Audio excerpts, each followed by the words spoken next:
CultPop! What's up to all our sidekicks and henchfolk out there in the Geek Nation? My name is Noel, and today we're going to do a couple of Thunder Rounds. What's a Thunder Round? A Thunder Round is a 60-second review of a comic book that comes out this week. Spoiler-free, 60-second review. As you've noticed, the runtime of this video is more than 60 seconds or 120 seconds in case I do two, because it's obviously not just a review. The review part's 60 seconds, but we're going to give a nice little preamble and explanation and maybe an outro. So don't at me in the comments about being inefficient with time. I already know how inefficient with time I am. Thanks.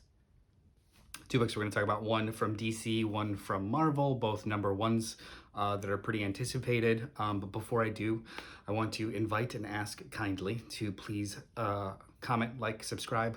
Be sure to hit the bell notification so you know when we post new content, as well as when we go live, because we go live every Sunday morning, 10:30 a.m. Eastern Standard Time, where we live stream our podcast, where we talk about the week's books, full reviews, pop culture news, hellos, goodbyes, conversations from the heart with you and each other. So please join. We invite all comers.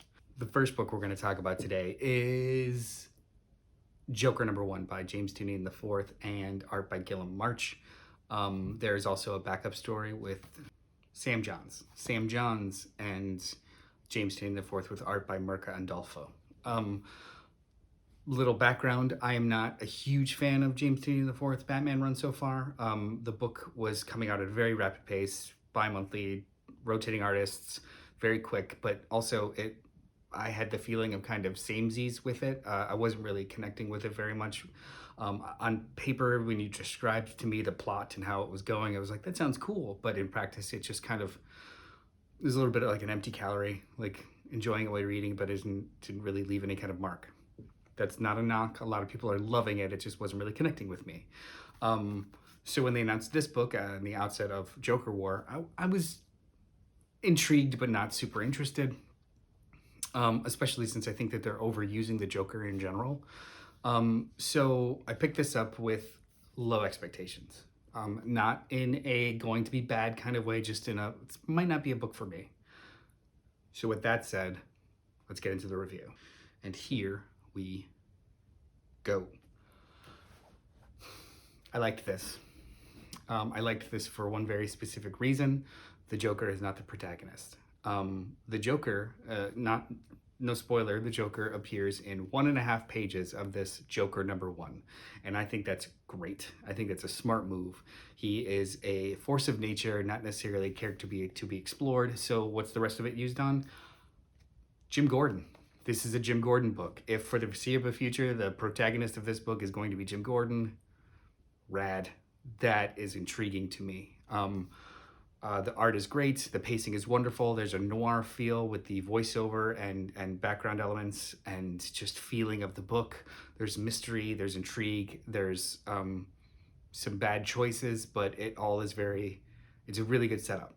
I don't know how long this is going to last, or even if there's any kind of closure that can come from Jim Gordon hunting the Joker to impenetrable characters that shouldn't really be moved. But I'm intrigued. Color me intrigued. If this is like a maxi series, rad. Tell me one good story, right? But yeah, if you're a fan of the book of Batman, of current Batman, you will love this. If you're on the fence or just something's not really connecting with the current Batman book, you also might like this. If you don't give a shit about the Batman book at all, this probably isn't on your pull list. So, good talk.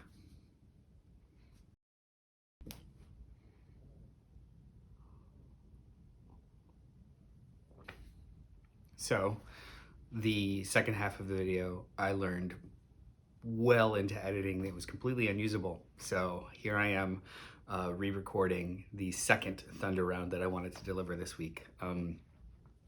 So let's pretend that there's no continuity issues. Second book I want to talk about today is Children of the Atom #1, written by Vita Ayala with art by Bernard Chang. A little bit of background on me and this book.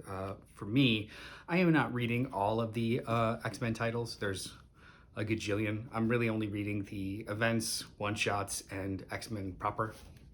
but I do sample almost all of them or most of them. So I'm not fully steeped in it yet. I'm very aware of what's happening in the landscape in the Hickman era of X-Men. The other thing is that this book was delayed considerably. This was supposed to come out pre-pandemic, and then it was delayed because of the shutdown, and they stopped shipping. But then it was resolicited and delayed again and again, a couple of times. So a lot of people thought that it was canceled or that it was being redone or rechanged or adjusted or something. But the only thing that I could tell is that this is in current post Ten of Swords continuity, not pre Ten of Swords continuity, like it would have been if it had come out then. So it seems as though there was just a little bit of like maneuvering within the story, but without actually changing what the story is. But speaking of the story, let's just get into it. Let me get my timer. And here we go. I really liked this book. I mean this in the most positive way possible. It's Young Avengers. It's basically Young Avengers. You've got 5 teens who mimic themselves after their favorite X-Men. They have powers that are similar to them, and they go out and fight crime unsolicited. The proper X-Men come and visit them and say, hey, come to Krakoa. They're like, nah, can't yet, don't want to. And there's a little bit of friction. And then you learn a couple more things about this group of teens, and it's incredibly enjoyable. This is Alan Heinberg's Young Avengers, Jim Chang. And I mean that in a good way. There's also a really, really, really fascinating conversation midway through the book of the adult X-Men and what they should do about these kids. And it's a little creepy, but good. Yeah, this was a wonderful book. The art is spectacular. The pacing is great. I was very surprised by how solid this was for a first issue. And we really... Timer done. Yeah, this was better than I expected, which seems to be the theme this week. These are both books that I had mid to low tier expectations for. It was more of a, oh, okay, like in a mild indifference, and both of them surprised me at how solid they were and how good they were as jump starts onto a new series. So I'm very, very much looking forward to how these two books roll out. That's Joker #1 by James Tynion IV and Guilem, and this Children of the Atom #1 by Vita, Ayala, and Bernard Chang.